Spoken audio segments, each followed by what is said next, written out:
मैं समझता हूं कि जिला न्यायालयों को हम सबॉर्डिनेट जुडिशरी की व्याख्या देते हैं तो उनको अधीनस्थ की भावना प्रदान करते हैं।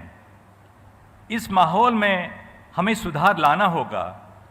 जिला न्यायालयों को जब बराबरी मिलेगी, समानता मिलेगी, तभी उनके कार्य में हम गरिमा और गौरव ला सकेंगे। जिला न्यायालयों की गरिमा नागरिकों की गरिमा से जुड़ी हुई है।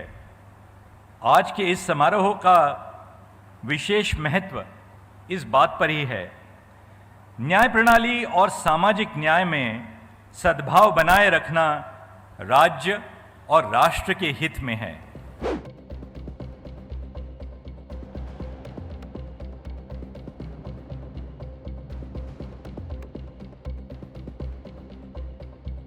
सर्वोच्च न्यायालय के 7 साल के मेरे निजी अनुभव में मुझे न्याय और अन्याय के छवि का एहसास हुआ है। सजा होने के पहले हजारों नागरिक छोटे अपराधों के लिए कारागारों में बंदी रहते हैं, अक्सर महीनों या सालों तक। उनके पास न ही साधन है, न ही साक्षरता। यदि न्याय प्रणाली में उनको न्याय शीघ्रता से मिल न पाए तो उनकी आस्था कैसे बने रहेगी? प्रिजम्पशन ऑफ इनोसेंस न्याय व्यवस्था का मूलभूत सिद्धांत है।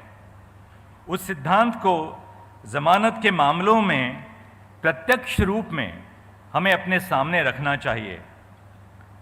गरीब विचाराधीन कैदी यानी अंडर ट्रायल की जमानत में विलंब होने से सामान्य नागरिक की आस्था कैसे दृढ़ रहेगी?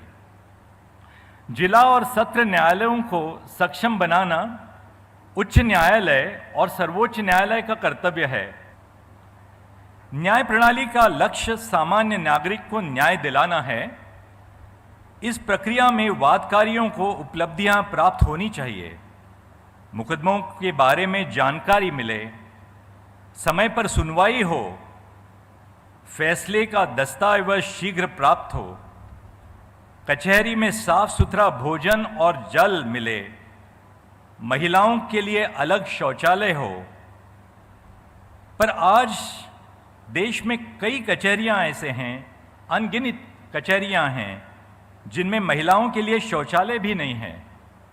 ऐसी परिस्थिति में सुधार लाने के लिए आवश्यकता है हमें अपने आप से कठोर सवाल पूछने पड़ेंगे। आज के समाज की अपेक्षा सदियों पहले समाज से विकसित हुई हैं। उनकी दृढ़ आशाओं को न्याय व्यवस्था को हल ढूंढने का कार्य करना होगा।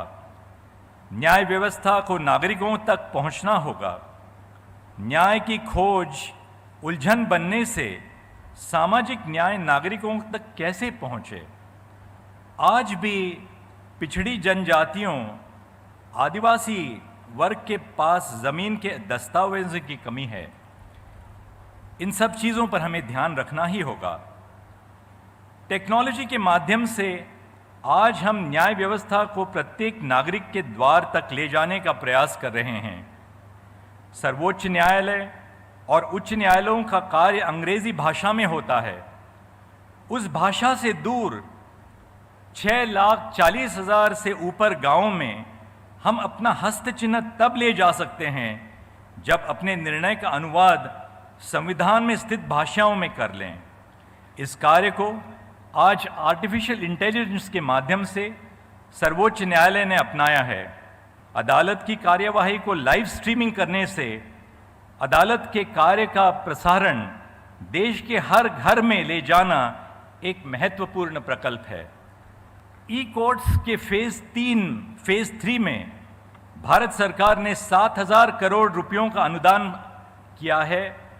इस लागत से न्याय प्रणाली आधुनिक प्रणाली की दिशा में प्रेरित होगी। साथ ही साथ टेक्नोलॉजी के माध्यम से हम अपने कार्य को सामान्य जीवन से नज़दीकी प्रदान करेंगे।